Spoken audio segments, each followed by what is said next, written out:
Ladies and gentlemen, there are two important media narratives to which I'd like to bring your attention today while everyone else is talking about Hunter Biden's laptop, and those are these. First, a public acknowledgement, a disclosure, if you will, of the fact that we're entering global food shortages. And there's a number of headlines indicating global food security is at risk. Countries have started to hoard food. This is being reported widely. And we'll come back to this because I think this audience is quite familiar with the food situation. But the other one is that COVID-19 is no longer a pandemic. That's right, this is breaking. COVID-19 is now being relabeled, a syndemic. Here from Mint in India, why COVID-19 is no longer a pandemic. No, we're rewriting it now, the propaganda says, as a syndemic of chronic diseases and COVID-19 from the Hindustan Times. From Al Jazeera, world is caught in a syndemic of chronic diseases and COVID. And if you note, these are all in the last few days here from all over the world. Scientists believe that the coronavirus is a syndemic. But what does it even mean? From the 15th of October, from Marca, from Reuters, world is caught in a syndemic of chronic diseases and COVID-19, according to a global study. From whom does this global study come? Well, it comes from The Lancet, about whom we've spoken before because of their Eat Lancet Commission and the Planetary Health Diet, which advised that we should be eating vegetables and cockroaches in order to save the planet. But a little bit more on this. Urgent action, according to The Lancet, is needed to address this global syndemic of chronic diseases and social inequalities and COVID-19 to ensure robust health systems and healthier people.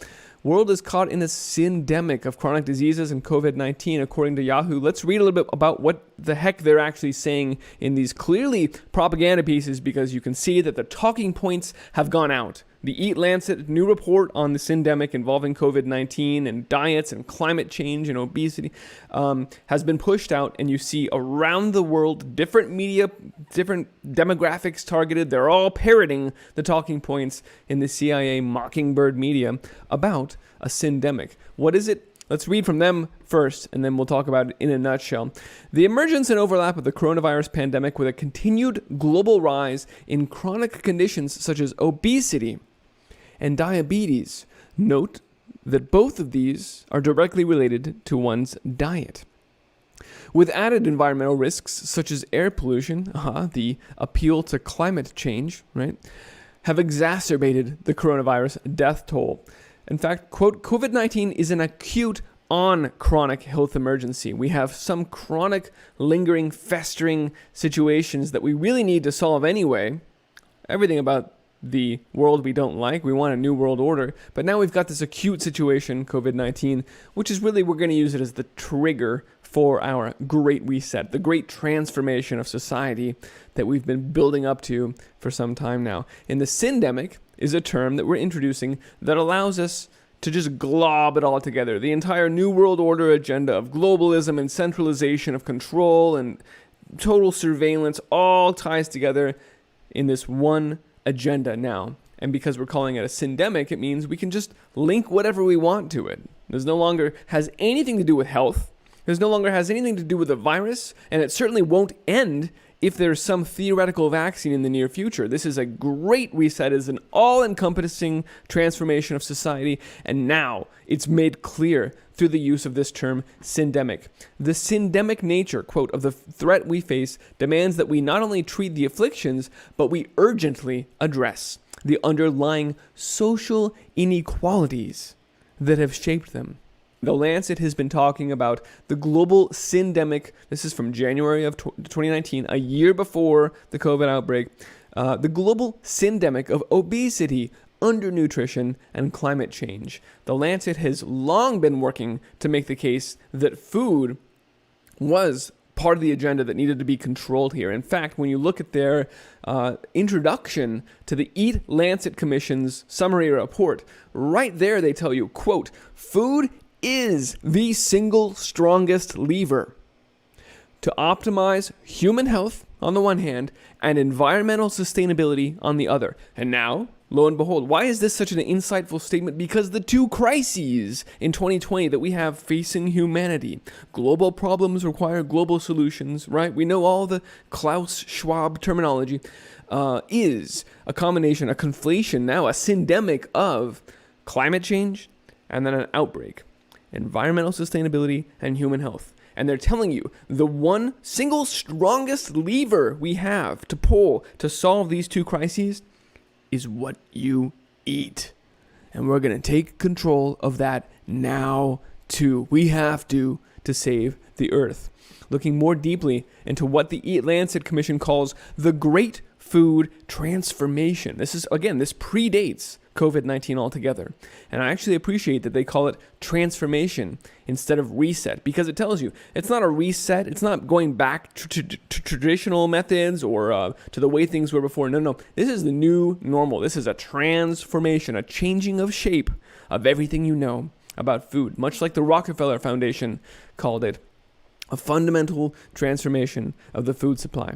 And Eat Lancet goes on to say that civilization, quote, is in crisis. We can no longer feed our population a healthy diet while balancing planetary resources. They like to say that we all need to be able to eat within planetary boundaries. Okay, so the Eat Lancet report has been focused on diet for a long time, and they even call it the diet that we'll need to eat now in the new Anthropocene, the era of man-made climate change. So they are solidly left. They're on that global warming alarmist narrative here, and they've been building from that foundation. But now that we have a syndemic, we can just transplant all of that agenda onto this new language here and push it through, given the planetary emergency of crisis and the syndemic and you see that this is all, this literally, the word syndemic is the glue that makes all of these agendas stick together, while we call it climate tracing and contact tracing and watch your sewage and all of these things, because we've got to monitor your diet so that we avoid future pandemics. The Eat Lancet report did make it clear. Here's the chair of Eat saying, quote, this is only a starting point, this planetary health diet. It's just a starting point for really large-scale change, for the fundamental transformation, which, of course, is urgent. Let's talk more about how they're linking these things together. From Fast Company, forget COVID-19. We have doctors now worrying about COVID-20, the COVID-19 syndemic. So you can see this has nothing to do with health whatsoever. The social inequalities, the poverty. Quote, COVID-20 is a large-scale crisis opportunity that is deeply enmeshed in social and environmental factors. Simply containing and mitigating a virus, that's no longer an option. No, we're talking about something different here. It's not even likely that a vaccine is going to be enough. What we need now, according to them, is a social vaccine. What the hell is a social vaccine? Well, we read into this. Eat Lancet writes, by a social vaccine, we mean a metaphor designed to shift beyond biomedical orientation of the health sector and onto the parts of the agenda we want to push now, namely social equality and social justice and universal basic income. You can read it down here. There's 4 foundational requirements. Number 1, a life with security demands a universal system to ensure employment and shelter. That's UBI, universal basic income, progressive taxation, international treaties to ensure security, globalism, opportunities that are fair. Number 2 includes universal free education, protection against discrimination, environments that enable healthy choices. Number 3, a planet that is habitable requires a zero carbon future. This ties back to Walmart decarbonizing their supply chains, demanding that farming and ranching be put out of business because it's dirty and antiquated and disease-ridden and full of carbon, which is bad for the environment. And instead, we're going to heavily fund now insect farms that are zero carbon and will feed the earth from bugs. And then finally, number 4, governance that is just means a universal franchise, robust political accountability. Yeah, sure. That's what globalists always want, right? Central communist governments are always highly accountable. I doubt it. They continue on, quote, a global social vaccine will enable a new way of living, a new world indeed that is healthy, just, convivial, and sustainable, I bet. It will inoculate future society against a return to a world growing less healthy, less sustainable, and less equal. So we read from the Lancet report themselves, we're not talking about COVID-19 or even a virus at this point. We're talking about the Great Reset, the resetting of the table, transforming fundamentally the food supply around the entire world, not just in the U.S., but it is the same language you'll note as we notice here in the Rockefeller Foundation's Reset the Table report, where they talk about achieving a shift to an equitable system by directing funding with priority to Black, Indigenous, and people of color. That's not equal opportunity. This is systemic racism encoded in the Great Reset. But let's just leave it there because all of this is madness. It's complete madness. The second shift that's happening in the mainstream media right now is that they are surfacing the fact we're headed into global food insecurity. So it just happens that these two things are happening at once. One, the agenda that describes why and how we're going to reset the global food supply. And then two, oh yeah, we happen to be having food shortages, right? Which just underscores the need. You have to create the crisis. You have to engineer these food shortages to then turn around and demand from the people the solution that you want. Problem, reaction, solution. So here is the problem now, and it's a real problem. We've been talking about it for years, but now it's been surfaced, and it's quite acute, and it's in your face. Update, corn and soy stocks are falling as exports continue to rise. U.S. is shipping at record paces, corn and soy to China. Even in the face of headlines like this from Bloomberg, U.S. crop report signals worsening global food security situation. Quote, world soybean stockpiles will be smaller than expected, growing competition over the global wheat shipments and highlighting dry weather as a threat to crops in part of South America and Europe. Because we're already having shortages of corn and soy, so there's now countries are competing to get what remains of the wheat. And as this indicates, eyes are now on South America to see, because that's the number 3 producer of corn. So now all eyes on Brazil, where, yes, lo and behold, they're having drought conditions that have been preventing farmers from planting. In fact, just this previous week, they kind of gave up and said, well, we either plant now or we lose the chance. So they planted into extremely dry soil and are just hoping that they get some rain. Here is that piece. Brazilian farmers proceeding with their corn and soybean plantings at this point, despite the extremely dry seedbed, just in the hopes, that's a Hail Mary, hopes that the whole thing turns around. 31% of the summer corn is now in the ground, which is on the average, but most of it has no water. There's no moisture. It will not germinate. So eyes on Brazil, but given that, prices continue to soar right now. Countries are rushing to hoard food. This is at the international level. We're not talking about like you and Joe down the street trying to get the last can of corn, which is also short right now, as I mentioned in the previous report, from the store. We're now talking about countries trying to secure a year's worth of grains. And it's getting out of hand. So we read down here, agricultural commodity buyers from Cairo to Islamabad have been on a shopping spree since the COVID-19 pandemic upended supply chains.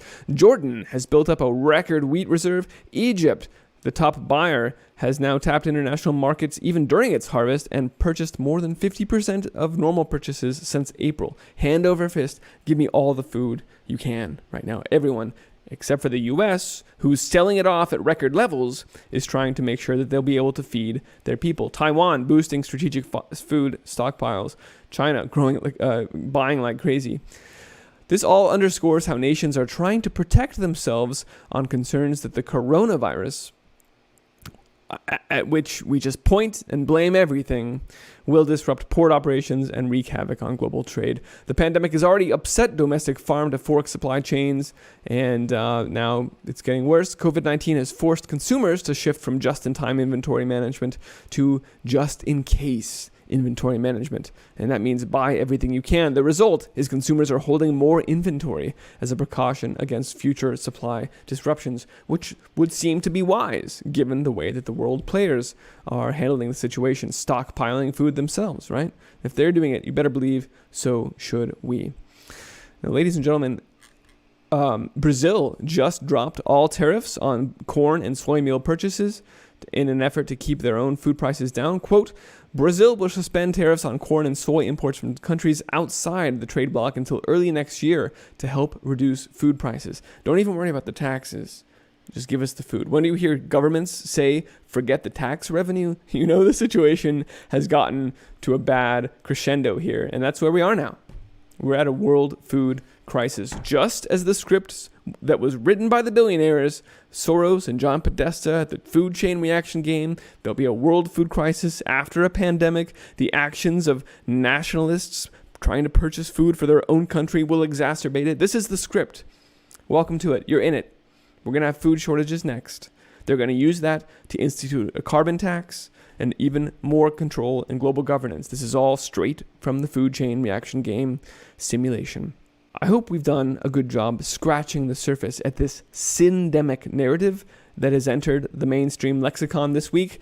You can find this report and all my reports on iceagefarmer.com. Please subscribe to the BitChute channel because I don't trust YouTube at this point. At bitchute.com/iceagefarmer. There's a subscribe button and you can keep getting notifications just like you're used to on YouTube. So please check that out.